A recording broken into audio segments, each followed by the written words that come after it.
Logan Stankoven continues to dominate, and the Dallas Stars remain undefeated in the preseason after a 4-2 win over the Minnesota Wild. Let's break that down and plenty more next on Locked On Stars.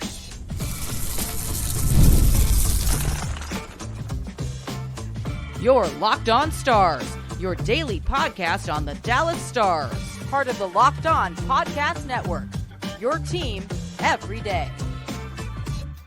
Howdy, Stars fans. I'm Joey Erickson, former producer 105 Through the Fan. Please be sure to subscribe. We are free and available wherever you get your podcasts and on YouTube. And as always, thank you so much for making us a part of your day and making us your first listen. I'm finally back in Corpus Christi after a long 2 weeks. We return, and the Dallas Stars return home once again after a 4-2 win over the Minnesota Wild on Sunday night. Logan Stankoven continues to dominate. The Calder Trophy race is on for Mr. Stankoven, and he's going to have a great shot at winning it for the first time in Dallas Stars history. I want to talk about him.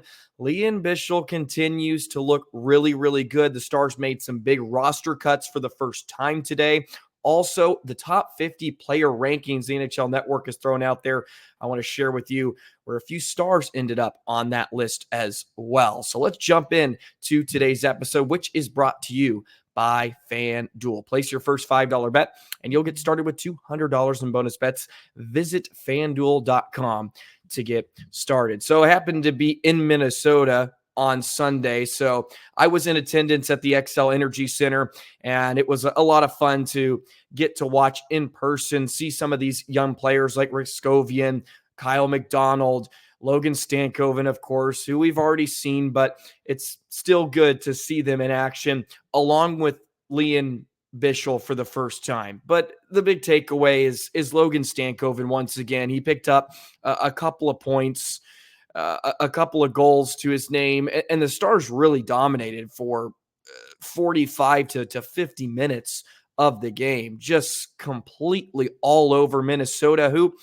threw out a decent roster. They had some NHL guys like Gaudreau was in, and Johansson, Marco Rossi as well, but Dallas dictated the majority of play, and I have to say, Minnesota was borderline unwatchable for 45 minutes of the game. I actually left a bit early because it was pretty atrocious. It wasn't very competitive at all. And then all of a sudden, I'm heading home and I see 2 goals from the Wild. And I'm like, oh, well, maybe we should have stayed. And it got a bit interesting. But Colin Blackwell was able to deliver the empty netter. And that was all she wrote in the contest. But Stankoven is just so impressive. And I was chatting with my buddy that was with me at the game, and you're watching and you're just consuming him, and the way he just goes full out consistently. Does Stankoven really need to play? Is he playing for something necessarily? Like, he's not playing for a roster spot.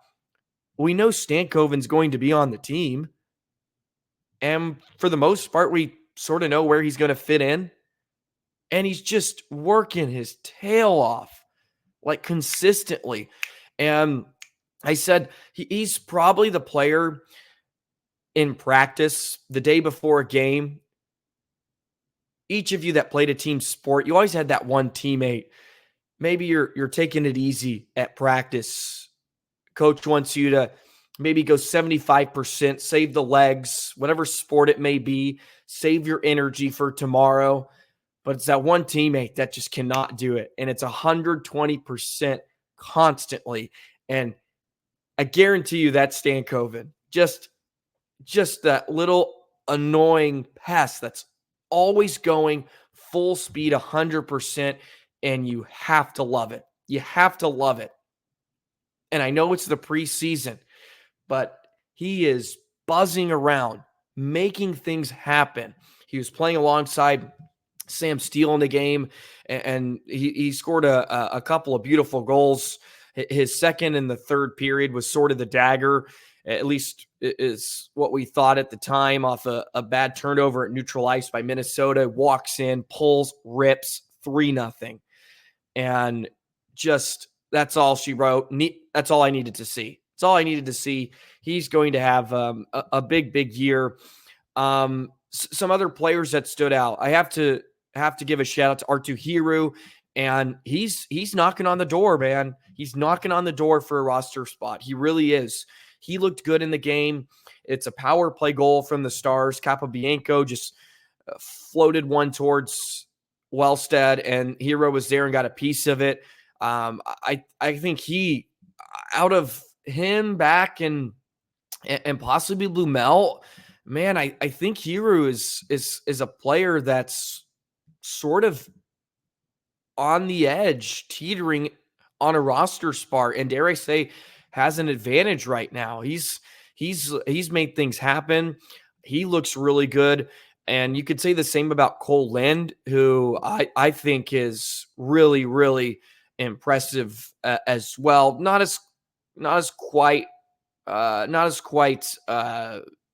dominant, I would say, or not as quite impactful yesterday against the Wild, some of the other preseason games, but still a really good presence. And Bichsel, man, what else can I say about him other than the fact that his ability to just eat hits, and we saw it, and I really wanted to watch him against some players that, you know, are consistent NHL talent on the Wild, and his ability on the wall, especially, to just take hits, work through contact, and use his legs not only to escape with possession and hit that first pass, but he just consistently is able to win those board battles.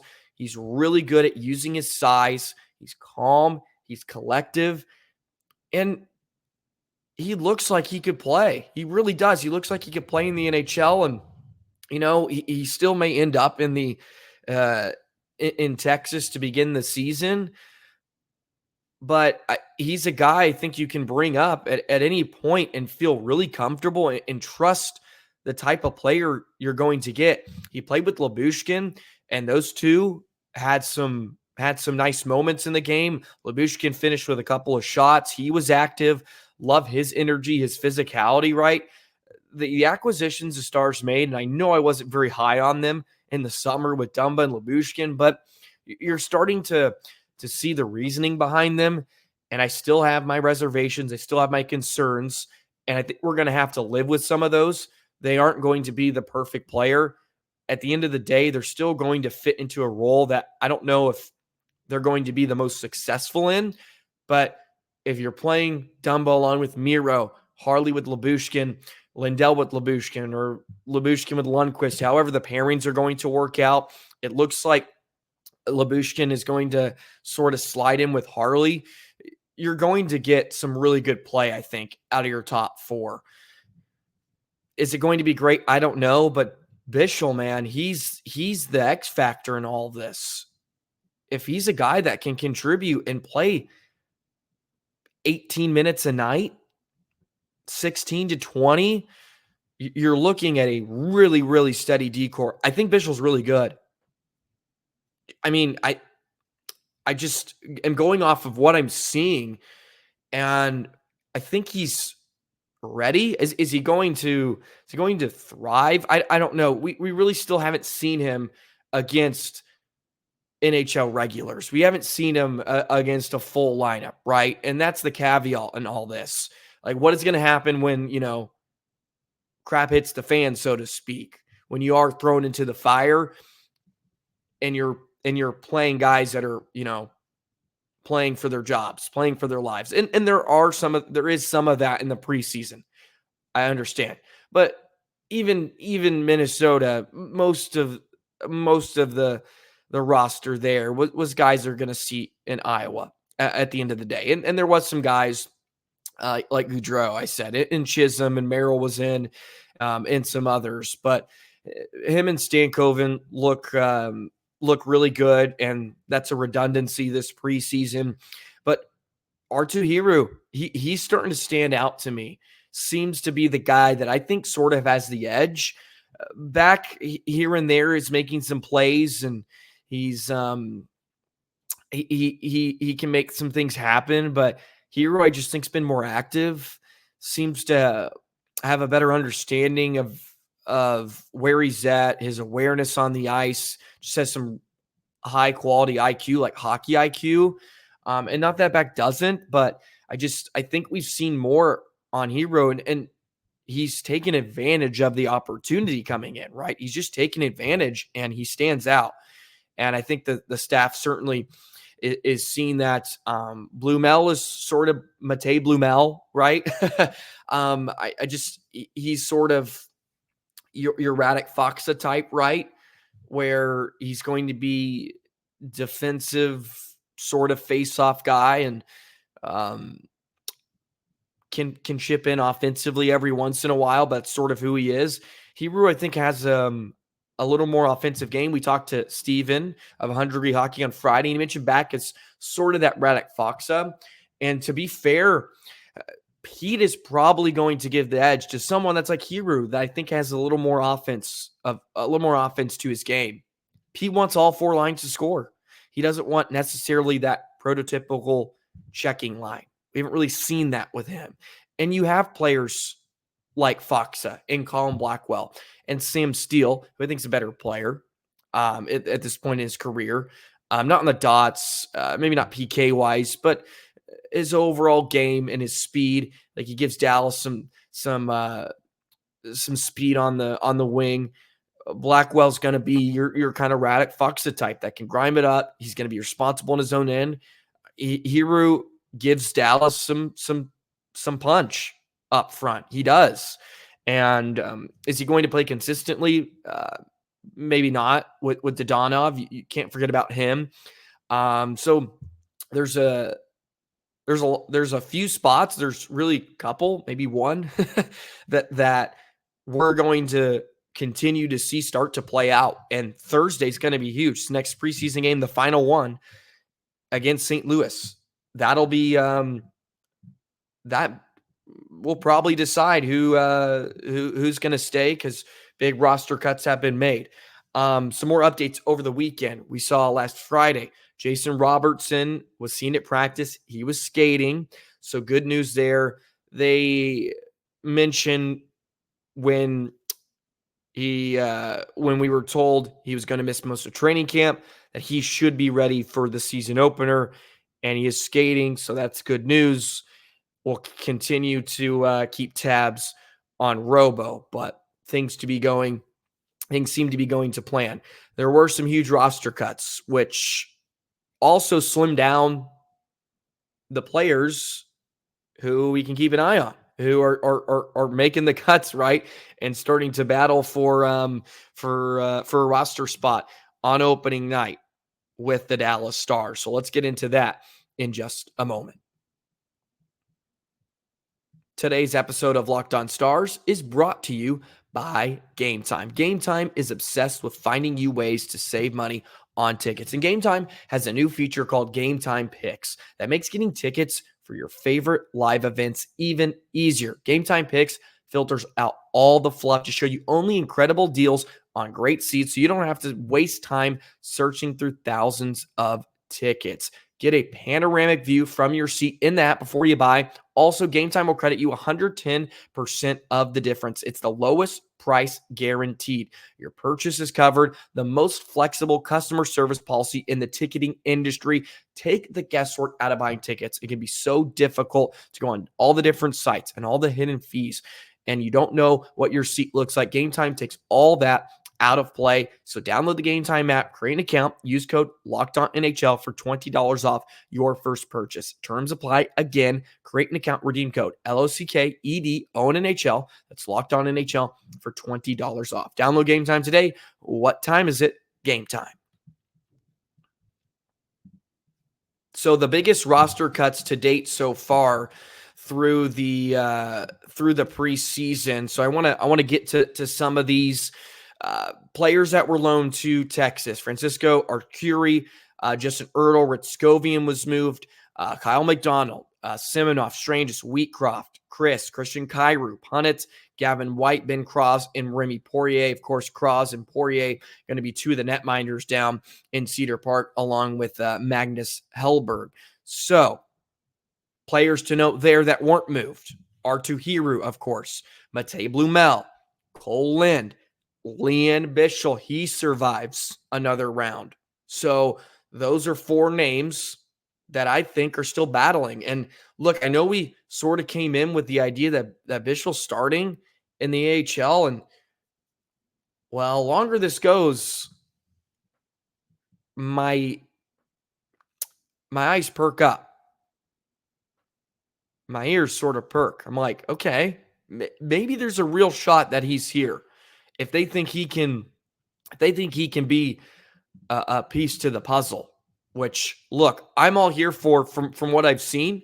And again, it's the preseason. Maybe Thursday night against a Blues team that'll sort of have they're playing at home. You would think you're going to get a really, really heavy NHL roster from St. Louis. Players released from ATO, Anthony Romano, Kyle Luft, and then released from the PTO, Curtis McKenzie, Michael Coreau, Brian Thompson, and Jack Becker. So those were some of the roster moves that were made by the Stars. And as I was touching on a bit earlier, Hyry, Lind, Blumel, those are the 3 that are sort of fighting it out for this 13th forward spot.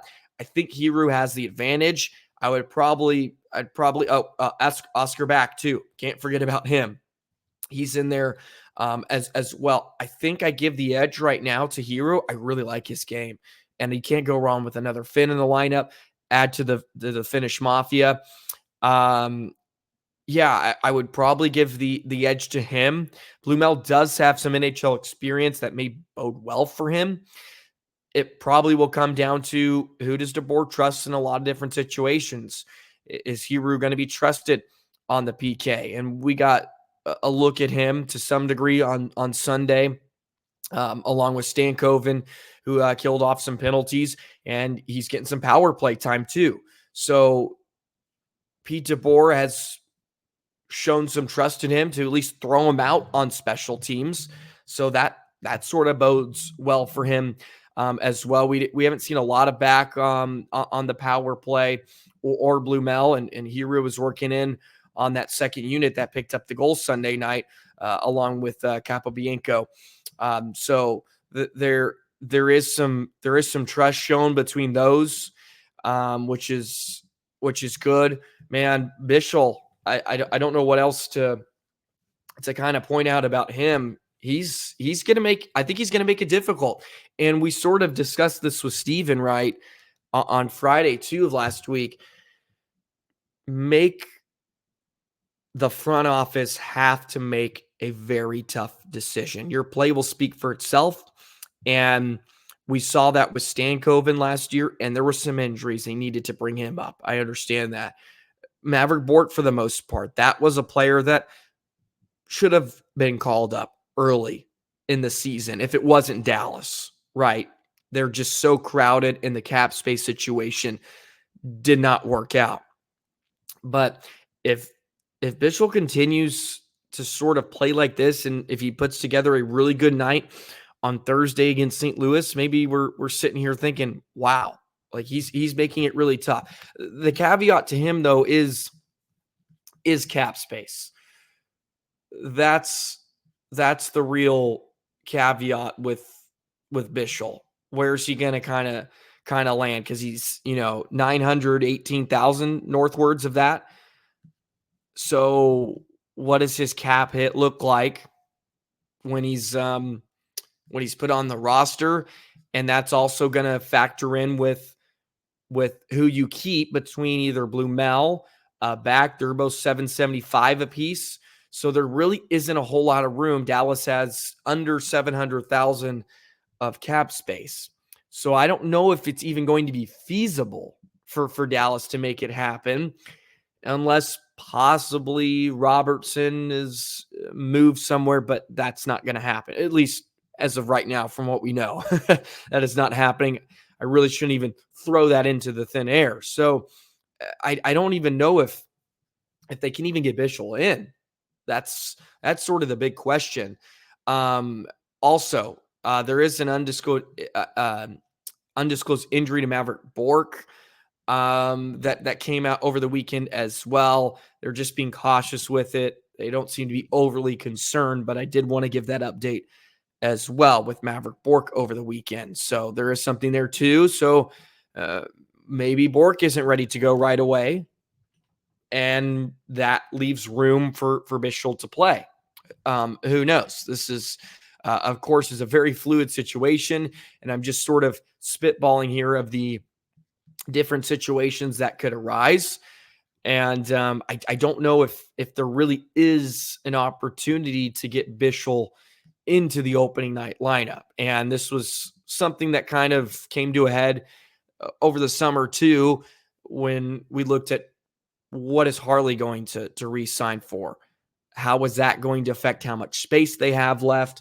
And I don't know if it's going to be feasible, but sometimes teams can make things happen. And Jim Nill is no stranger to the cap gymnastics. Maybe there is an opportunity to make something happen. We will see. But yes, loan to Texas, some names on there that I think had really nice camps. Ritskovian, he's a name that came up, especially over the last 2 preseason games in Colorado and Minnesota. Thought he had really nice camp and a few good games for himself. Strangis, he's a fun watch. Can't wait to see him in Texas. Wheatcroft, I thought, played really well yesterday as well in Minnesota. He was a guy that caught my eye a few times. Really good in some tight space areas and working to make others involved and just creating some place for himself and others. Kyrou, he's still really intriguing. Maybe another year for Kyrou, and we're talking about him kind of making the leap next season. Is that a guy that can sort of establish himself as a player that deserves to be called up? I think he's a guy that could be really underrated in Texas with Bichsel that could possibly be there. And Capobianco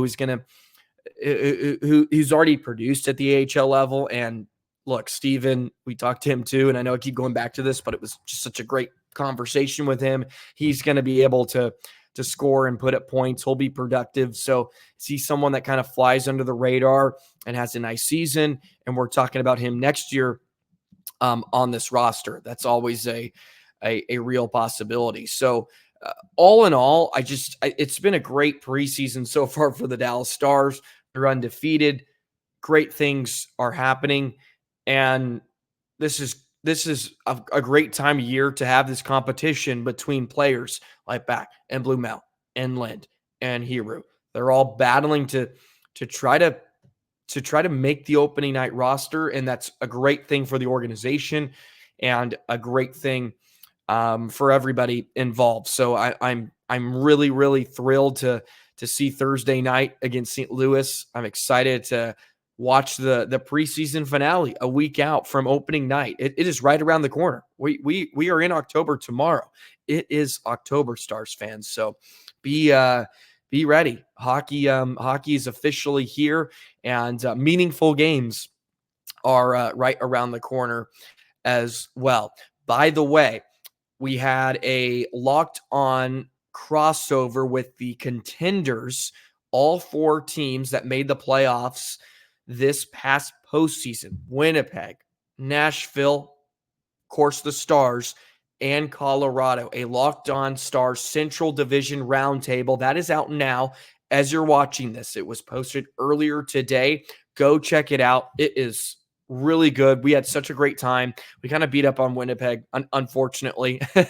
They were sort of the punching bag in the video, but it was such a great time. And Ann over at Locked On, Chris at Nashville, and with Nashville, and then Chris over at Colorado. Just such a great time, and we had a blast putting that together. So please go check that out. It is on Locked On Stars YouTube channel page, so you can find that as out as you're taking this in right now.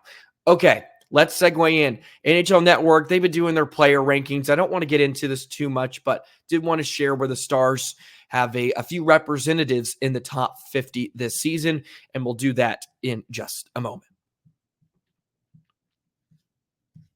Today's episode of Locked On Stars is brought to you by FanDuel. Hey, NFL fans, you can start the season with a big return on FanDuel, America's #1 sportsbook. So when you get that hunch in the middle of the game, you can check out the latest stats, view live play-by-play, and so much more on the same page where you place your bets. When you're on the couch on Sunday watching football, we all have been there before, man. I would love to bet on this right now.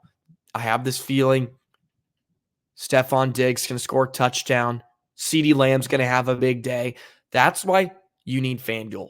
Plus, you'll get $200 in bonus bets guaranteed when you place your first $5 bet. So they're already giving you a great start. So get in on the action. $200 in bonus bets guaranteed when you place your first $5 bet with FanDuel. Go ahead and visit FanDuel.com. You can download the app on your smartphone. It's free. It's available. FanDuel.com. FanDuel, America's #1 sportsbook.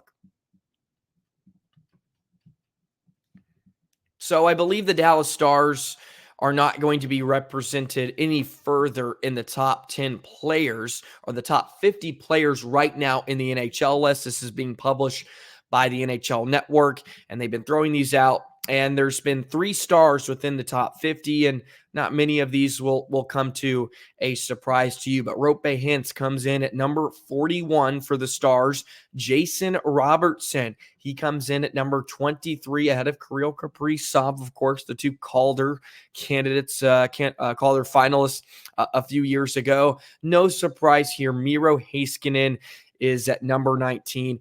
He will be the highest ranked Dallas Star. I think you can make the case. You can move him up a bit further, but 19 is not bad. Sidney Crosby still comes in at number 11. He's still kicking it. But Miro Heiskanen comes in at number 19. Roman Josi is ahead of him, which I think is very fair. So that's 1 defenseman. You're probably going to see Hughes, Fox. Actually, Fox is behind him at 27th. Did not catch that right away. Man, he's been getting some disrespect in these NHL Network rankings. So Yossi will be ahead of him. You would assume Makar and Hughes. So maybe there's only 2 defensemen ahead. Victor Hedman's there as well. Excuse me, at number 12. So yeah, 4, which makes sense because I think they had 4 ahead of Miro because he came in at 5 on their defenseman list. So Miro comes in at number 19. He'll be the highest ranked. Robertson, I think he's primed for a huge year. The over-under, by the way, for points, and look, I don't look into lines and numbers all the time, but I was just curious, and I did see the over-under on points for season for Robo was 88, and I thought, yes, and that may have moved. Of course, these are all subject to change, but at one point I thought 88. I was like, I think he's going to have a huge year. Playing alongside Johnston, I feel like you can hand him 60 right there. Just playing with Wyatt. I think Robo is. I'll go out on a limb. I'm shocked if he doesn't have 100 points. I'm riding number 21. I'm going to be on his bandwagon this season. I think he's going to have a gigantic year, and get back to sort of being in that Hart conversation, right? I think he could be a dark horse, and we saw that a few years ago when he had 109 points and he was leading the charge offensively. There was some Hart I mean, he was just rumored in it, and I think that's big in itself. That doesn't happen every day here in Dallas, and the fact that he was sort of being thrown in those conversations is not something. So I think a big year's in store for 21. But yeah, just a couple of Dallas Stars in the top 50 player rankings. Not much of a surprise with those 3. I guess Jake Ottinger not being in the top 50 could be a bit of a surprise, but he had a really bad year. Okay, look, he had a bad year. If he wants to get paid, he should be in the top 50 next year. And hopefully he has a big season, but I'm not too worried about Otter as well.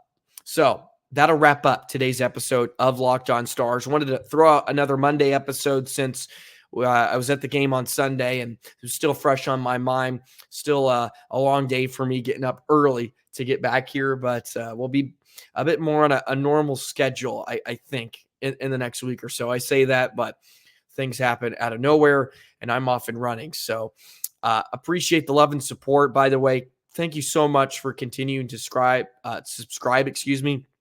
All the new subscribers out there, welcome to the channel. It's a pleasure to have you. We're ready for another big season of Dallas Stars hockey. Hit that like button, subscribe, hit the comment, drop a comment below. Let me know how you're feeling about the Dallas Stars heading into next season.